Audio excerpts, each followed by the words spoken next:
Hello guys, welcome to PLCGOODS video tutorial. In this video I will introduce Factory.io software which it can help us to simulate some industrial processes. I will introduce my system connections. Then I will design a simple project in Factory.io. Next, I will explain how this software can connect to my controller using a LAN cable. I am using a Logix 5562 processor of Allen Bradley controllers and two laptops. Until now, I explained how I program my PLC using RSLogix 5000 and RSLinks. Now, I am going to introduce and use Factory.io. I have installed this software on a different laptop. I will explain how this software can be connected to my controller via the Ethernet module. Also, during this tutorial, sometimes I need to transfer data between the two laptops using the remote desktop ability in Windows 10. Here, I have a simple problem. I have only one Ethernet port on each device. For instance, if I need to connect the PLC to RSLogix 5000 on the first laptop, I will not be able to connect my controller to Factory.io on the second laptop in the same time. To resolve this problem, I can use a simple modem or a router. I just need to connect each device to a port of my modem without any special setting. Now each device has access to other devices. The main point in a network is to assign a different IP address to each device. We tested this program to turn on, off, and output using two digital inputs.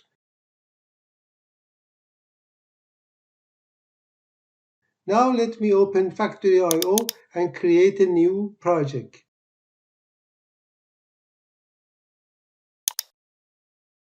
Now let's insert a simple belt conveyor which uses a motor.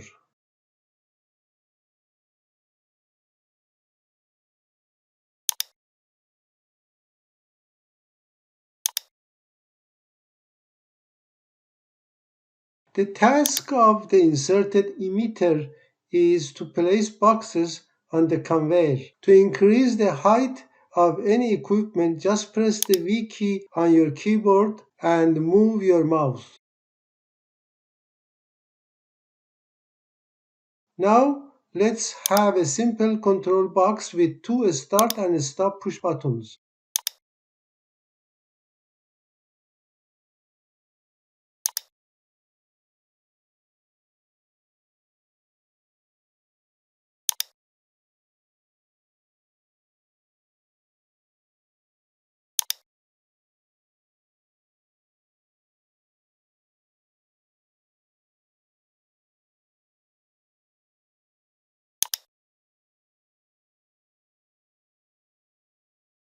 Now I want to use these two push buttons to turn on or off the conveyor using this PLC program. Factory.io is software and it cannot change the voltage state on real digital inputs, but it can affect my controller memory.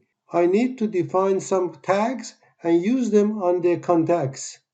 So let's right click on controller tags and select new tag. Here I write a new tag name Factory.io to change this tag from Factory.io. Now let's use the integer data type instead of double integer, which has 32 bits. A tag whose data type is integer has only 16 bits. Now let's double click on the controller tags item on the left side. I have two types of tags. The first type is started with local. These tags refer to the real input-output modules. I used two digital inputs and one digital output in the previous video. The next tag Factory.io, which I created right now, is an internal tag on the controller memory, which has 16 bits. I want to use 2 bits of this tag to turn the output on or off.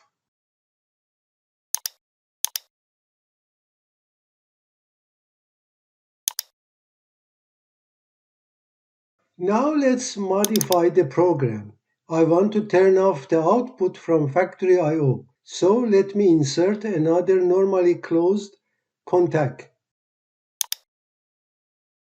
Here, let's use the first bit of the factory I/O tag.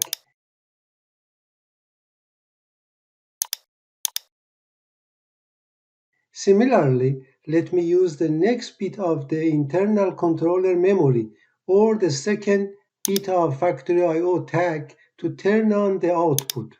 I need to insert a branch and a normally open contact.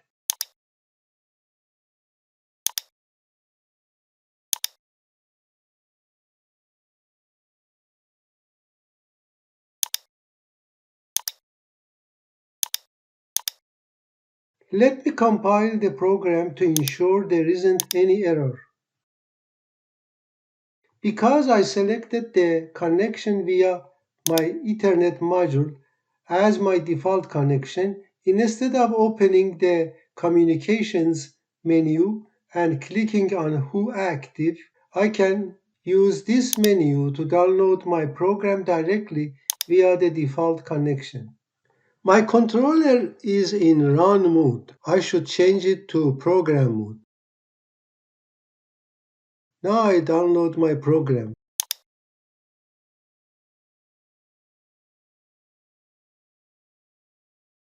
Let's select the run mode. Now based on the program, I can use 2 added internal memory to turn on the output on or off. I can right click on each bit of my PLC memory and select the toggle bit item to change its state.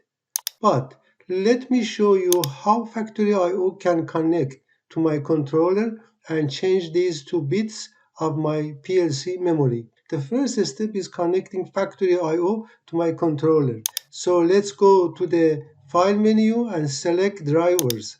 From the top menu, I should select Allen Bradley Logix 5000 as my controller. Now in the configuration section, I should write the IP address of my Ethernet module. It is 192.168.1.13. Inside the slot path field, I need to write the slot number of my CPU module. Then I can determine the tags or addresses that Factory I/O needs. The first row is bool inputs. Naturally, Factory I/O cannot change the state of any real digital inputs. So I defined the Factory I/O tag. I have used 2 first bits of the Factory I/O tag as the second stop and start contacts in the program. Also, I have used this tag of my real digital output local 3.0 data to activate my first digital output. Factory I/O can read and use the state of real digital output addresses. So in the prefix column, I write the first part of my desired tags. Let's not change the offset values. Inside the count column, I write the number 4. It means I need 4 bits of the enter tag starting from bit number 0. Actually, I only need the first and the second bits of the Factory I/O tag. Similarly, in the second row, I write my digital output address. In this project, we do not need integer or floating point data, either as input or output, so I write 0 in the count column.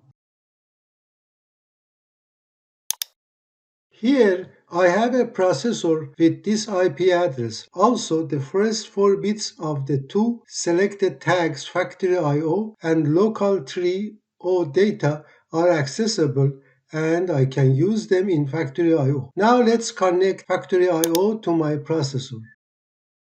I can easily connect the inserted equipment in FactoryIO to my processor with these tags. We used two real push buttons to turn a lamp on or off in the previous video. In this project, I want to use two virtual push buttons to turn the belt conveyor on or off using FactoryIO.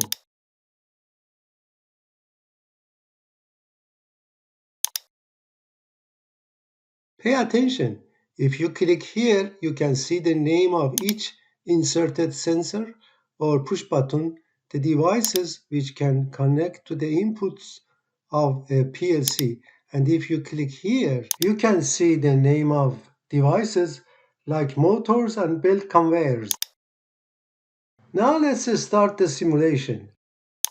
Let's have a better view of my PLC, its program, and the designed system by FactoryIO.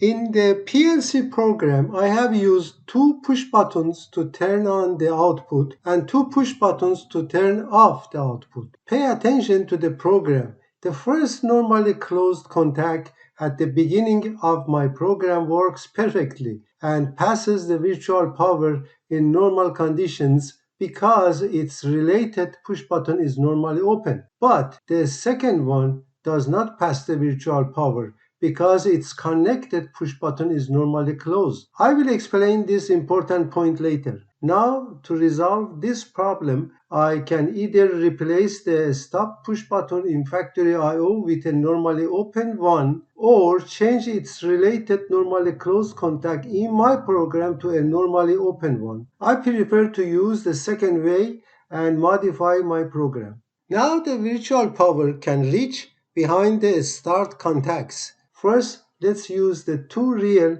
push buttons to turn on or off the signal lamp and the belt conveyor.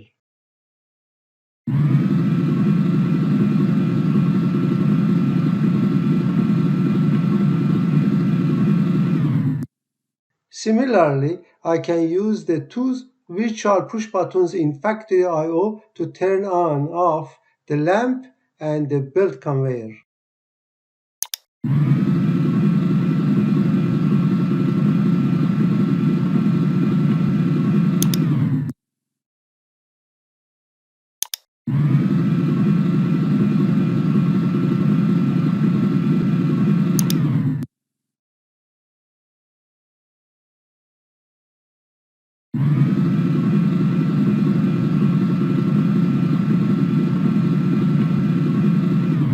Okay, let me tell you a point of using contacts in a PLC program. First, consider this simple circuit. In this circuit, the status of the lamp depends only on the status of the push buttons.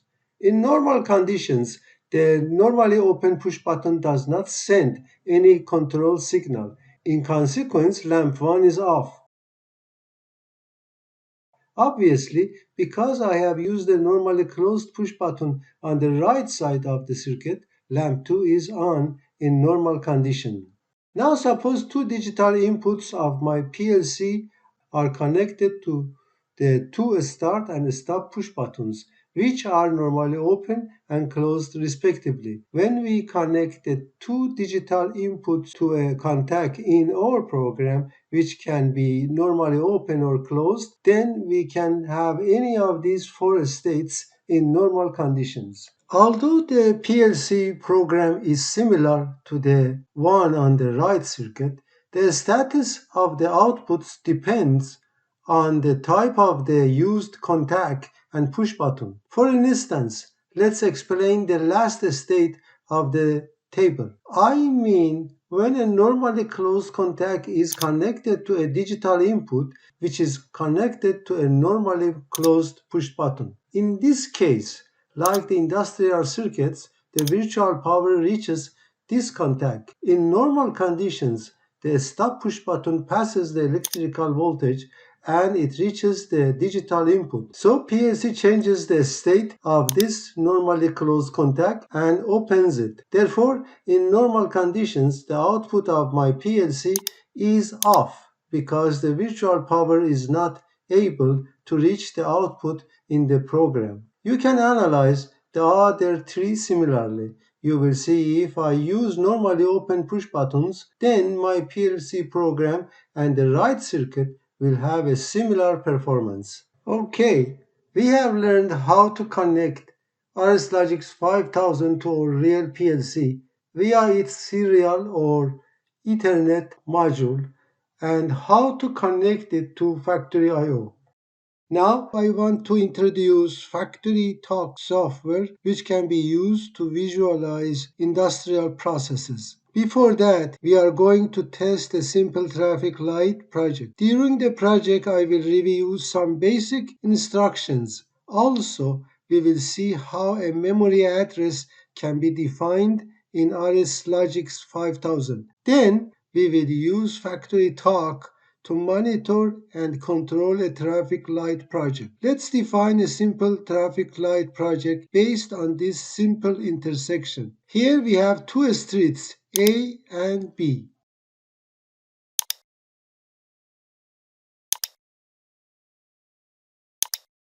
I want to write a program to control two traffic lights. First, when I press a start push button, the green light for street A should be turned on during the first 20 seconds and red light should be on for street B. Then during the next 5 seconds, the light of street A should be changed from green to yellow.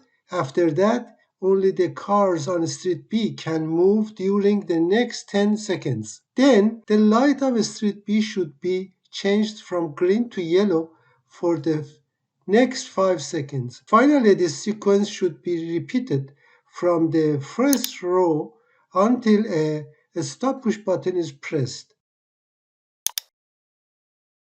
Let's launch RSLogix 5000 to write a program for this project. In this project, I will use a virtual PLC station using RSLogix Emulate 5000. There are several ways to write a program to control this project. First, let me store the start request on a bit of PLC memory using a latch instruction. Here are the bit instructions. Now let's see how these instructions can be used in RSLogix 5000. For the first inserted contact, I need to use a digital input address.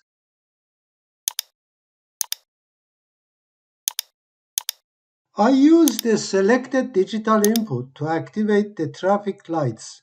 So let's write a start as its description.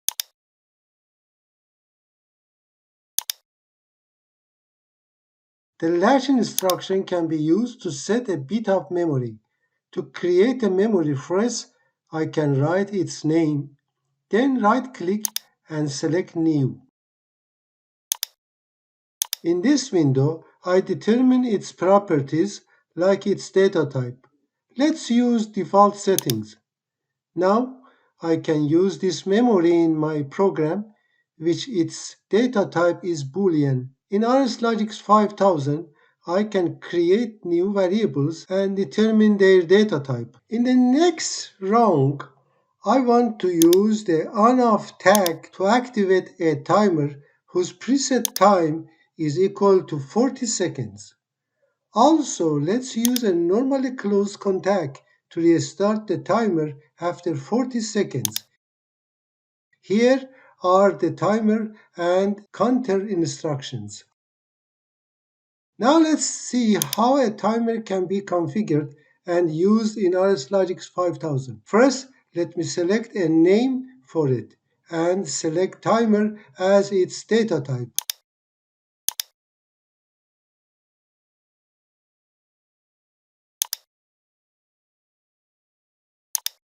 Then I only need to write my desired time in milliseconds inside preset field. So let's write 40,000 as the preset time. That's equal to 40 seconds. Now let's use this bit of memory to activate the timer. Also, I need to use the done bit of the timer for this normally closed contact to restart the timer after 40 seconds. Now let's have another digital input to reset the timer and the on-off tag. I need to use an unlatch and a reset instruction.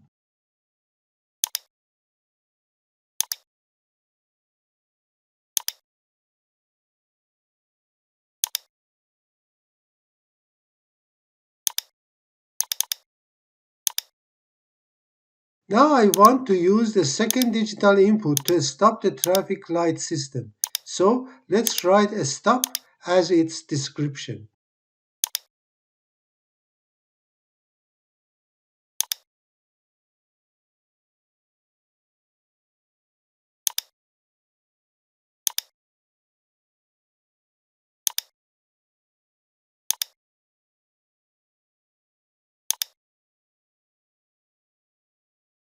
Now let's click to verify the project to ensure it does not have any errors.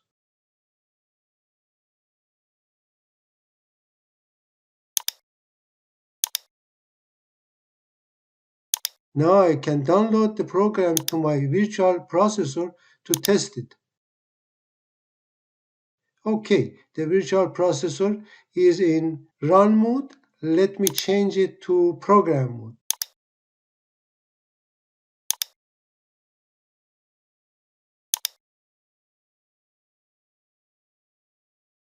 Downloading is done. Let's select the run mode for the virtual PLC station.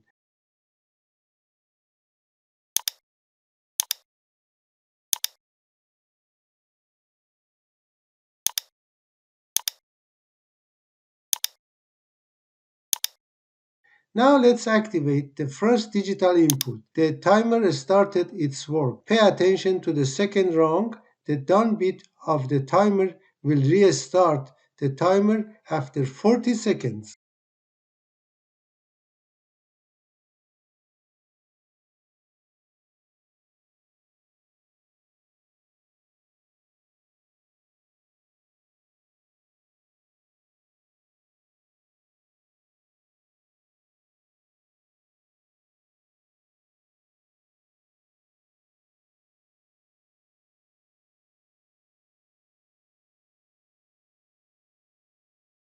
The timer has started its work again. Also, if I disable this digital input, the timer will continue its work because I have stored my start request on this bit of memory.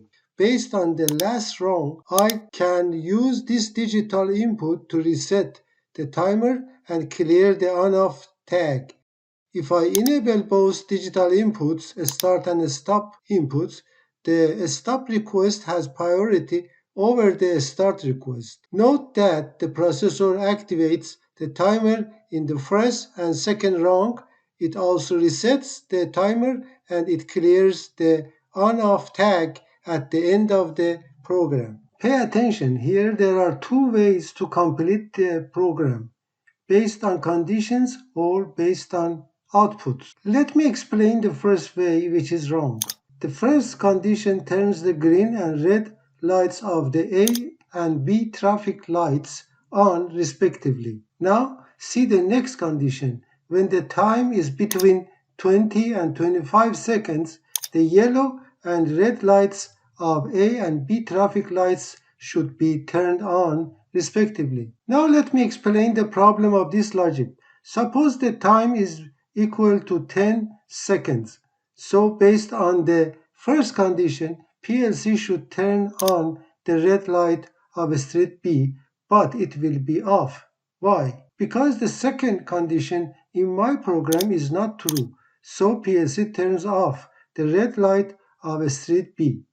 PLCs execute the whole program before updating any output. The correct way of programming this traffic light system is to program it based on the 6 lights. It's better to use one output coil for each light to determine which condition must turn each light on. For instance, I should use one output coil for the red light of street B and determine which conditions must turn it on.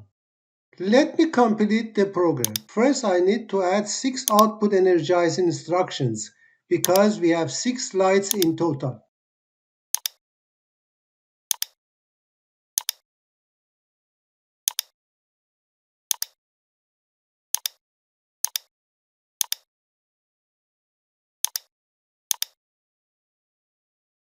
Now I need to use 6 digital output addresses for the 6 coils. Let me use my first digital output for the green light of street A and define a suitable symbol for that.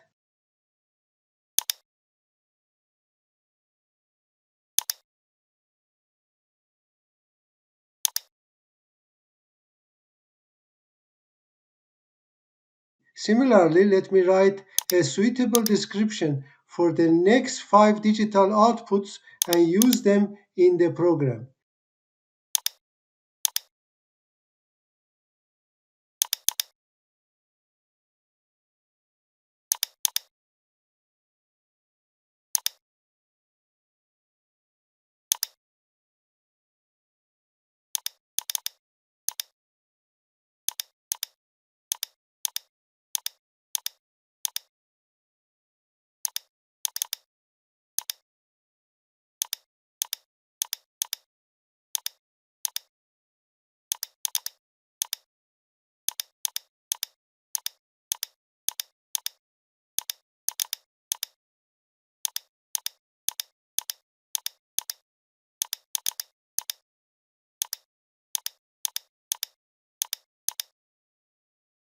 Now, based on the time, I need to determine when my program should turn on each output.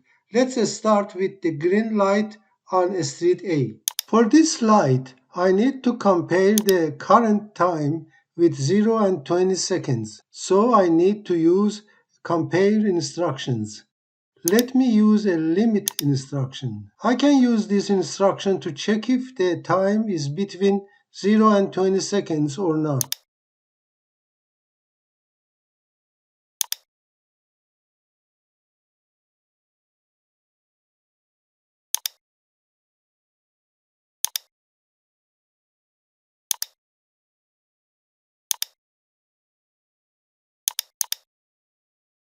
Note that a time should be entered in milliseconds, so I need to type 20,000, which is equal to 20 seconds. Now pay attention to the low limit value. Note that if I reset the timer when the 2 traffic lights are off, the time is equal to 0. So I have entered 1 millisecond instead of 0 to distinct this condition when the traffic lights are off due to the other conditions.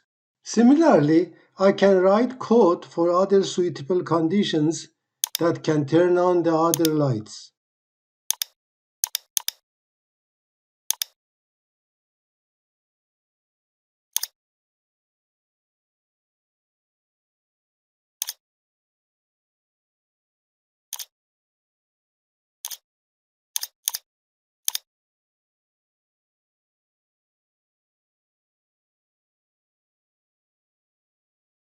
Note that there are 2 time periods when my program should turn on the red light of street A. Similarly, let me complete my program for street B. This is the final program, which I have transferred to my virtual PLC. These 3 outputs that are defined for the street A traffic light are connected to these outputs, and these 3 outputs are used for street B traffic light. The program is working correctly. You can detect the state of each output based on each output of my virtual module or based on green lines in the program. Obviously, it is a little hard to test the program with this simple graphic. But what about industrial processes? They may have up to 100 or 1,000 lights, motors, or sensors that must be monitored continually. A PLC programmer can use RSLogix 5000 to monitor a program flow, but an operator cannot do that. Therefore, some HMI screens are designed for operators to monitor the industrial processes or to view necessary alarms or warnings related to monitor machineries to make sure that they are working properly. Okay, this is the program to control the stoplight system.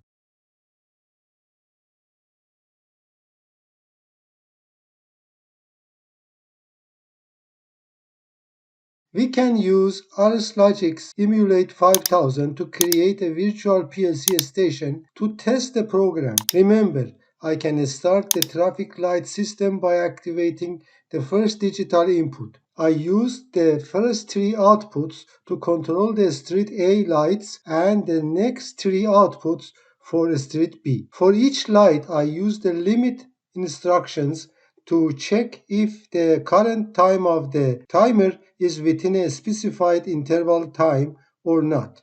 I can use the second digital input to shut down the system.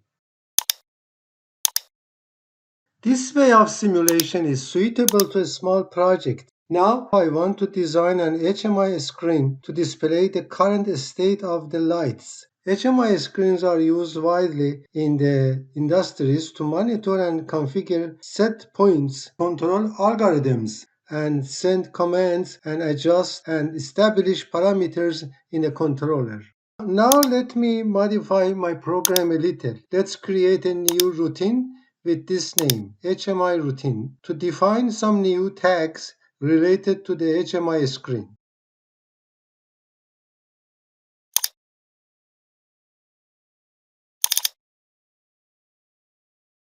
I want to create some new tags to show the status of the 6 lights. I have used the first digital output to control the green light of street A. Let's store its state in a bit of the PLC memory with the name HMI bool.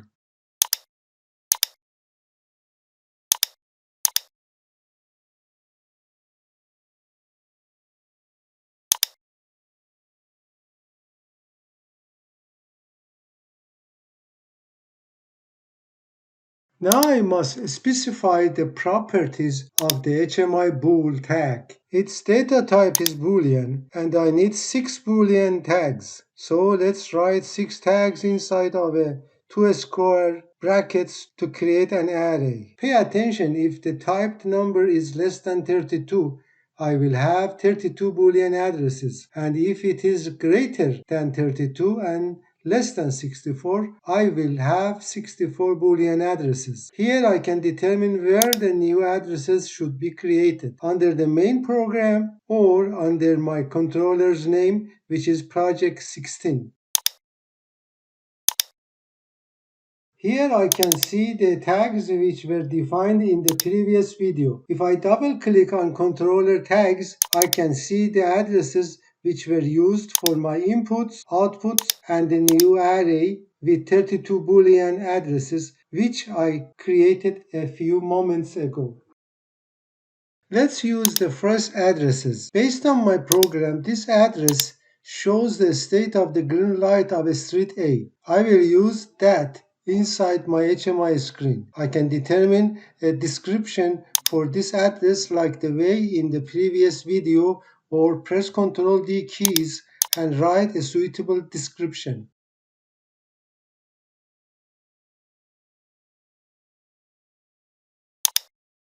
Similarly, let's store the status of the yellow and red lights of street A in the next addresses of the array HMI bool.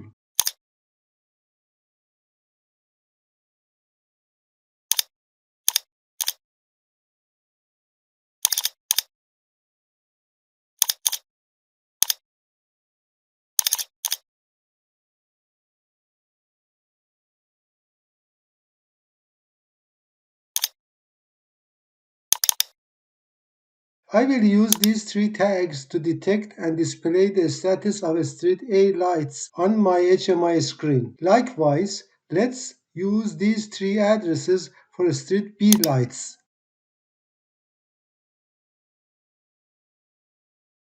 Now I need to call my program in the HMI routine from the main routine. So I need to use a jump to subroutine instruction.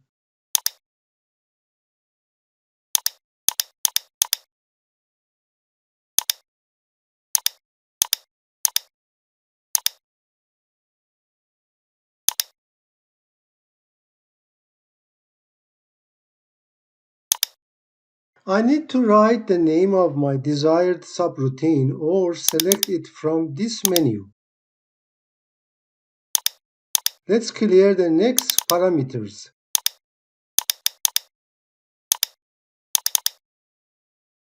Now the last run of my main program can call my HMI routine, which it stores the status of my stop light system on the defined array HMI bool.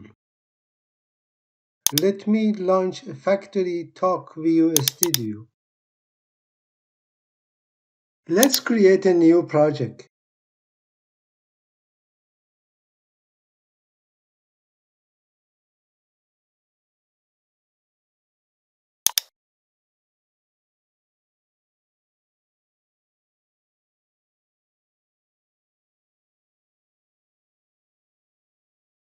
On the left side, let's open the Displays submenu and open the main screen. Here I can design my HMI screen. I can insert many objects like two rectangles as streets A and B.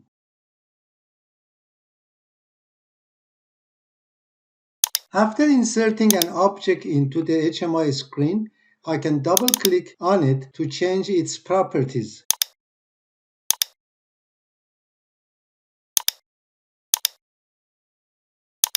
Let me insert another white rectangle.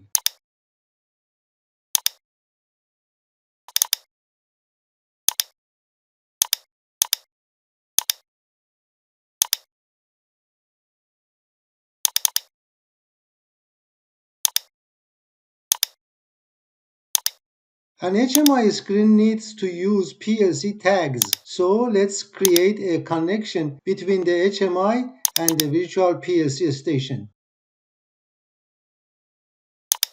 In this window, here click on Add and assign a name to the new connection. On the right side, you can see RSLogix and its available connections. Let me select my virtual controller.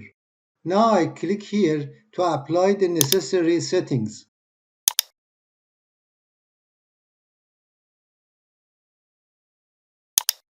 Let's continue designing the HMI screen. First, let's insert two texts, Street A and Street B.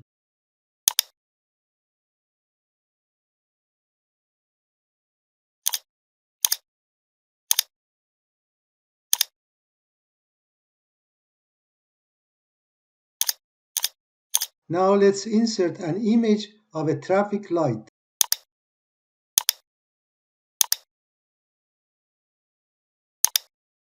Here we can see some pre-selected images to choose, or select an image from our computer or from the library of FactoryTalk View software.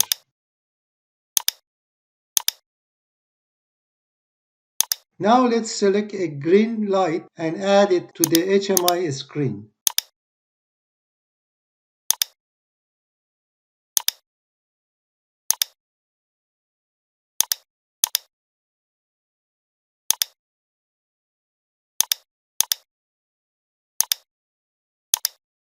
Now let's have another green light to indicate when the green light is off.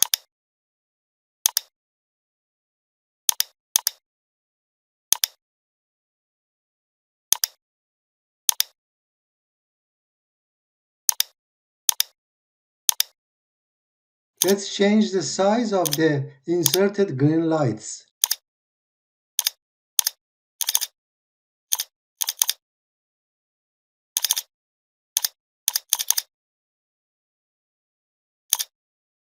Now let's open the animation menu. In this menu, I can modify some features of the selected objects based on their types. For example, for a simple image like a light, only the visibility option can be selected. I can use this feature to connect the green light to a Boolean address of my PLC memory. Based on the state of the selected Boolean address, the HMI screen determines whether to display the selected green light or not. In this window, click on Tags and click here to refresh all of the connections.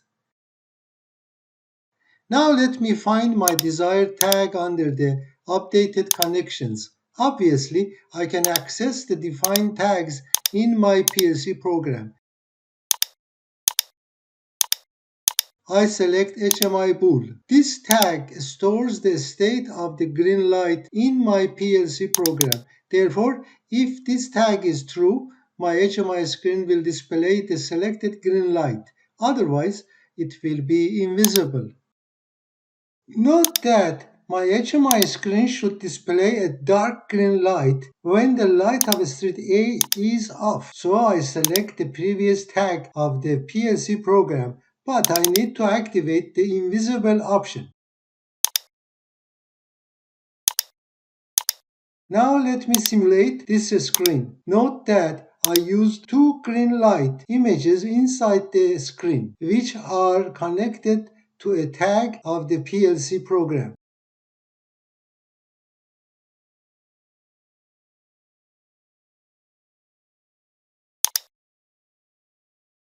Now let me activate the system. Obviously, when the green light of street A is on, my HMI screen displays this image, and if it is off, it displays a dark green light.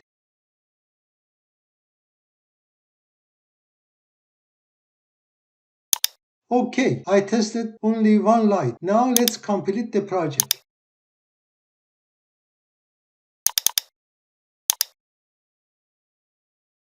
Now let's place these two images on top of each other. These two images will be used to show the state of the green light on street A. Similarly, I can add other lights to my screen. For instance, let's see how I design the red light on street B.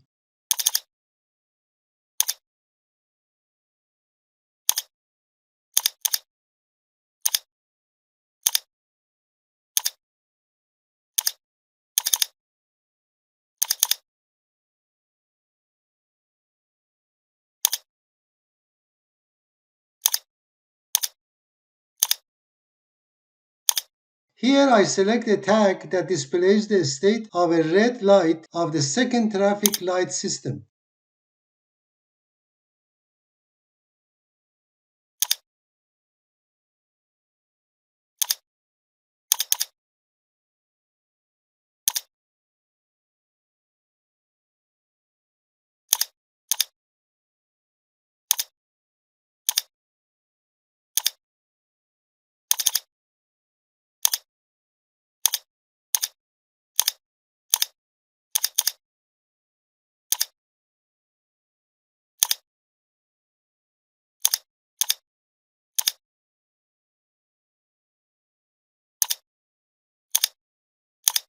Now from the View menu, I select Show Grid and activate the Snap-on feature. These abilities help me to place an image right on top of the second one.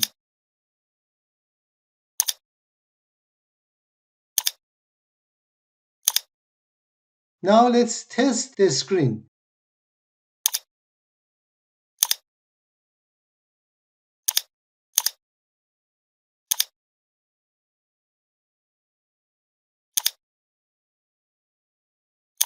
Obviously, I can use the designed screen to ensure the traffic lights work correctly instead of using this graphic.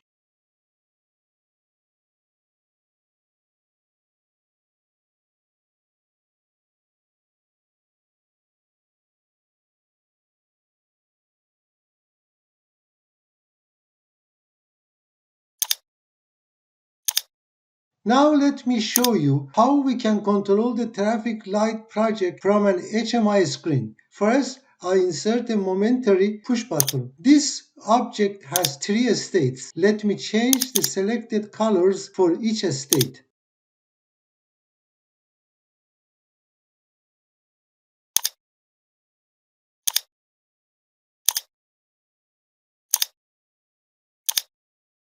In the Connection tab, let's connect the push button to a new tag of my PLC memory. I will use this tag to modify my PLC program. Similarly, let me have a second momentary push button to connect it to second tag. Here, let's write a stop because I will use the momentary push button to turn off the traffic light system. Note that I will need to use this tag in my PLC program to reset the timer. Similarly, I will use the first momentary push button to activate the system.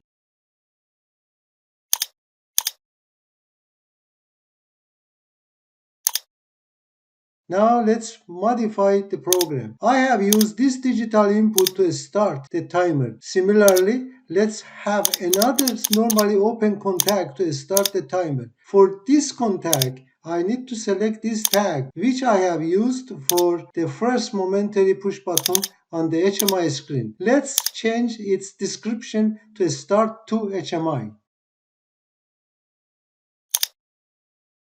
Similarly, let's use the selected tag for the second inserted momentary push button to reset the timer and the on-off tag in the program.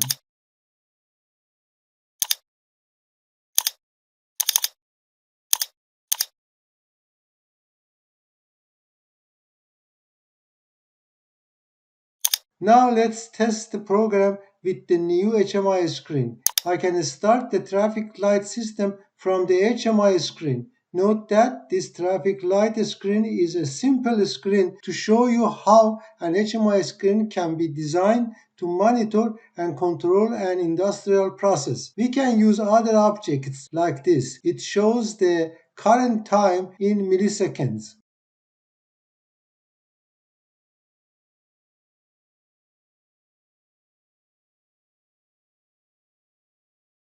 We have learned how to use RSLogix Emulate 5000 to create a virtual PLC station to test the program. Also, we have learned how we can design an HMI screen using FactoryTalk software to test, monitor, and control an industrial project. Thanks for watching this video. I see you in the next one.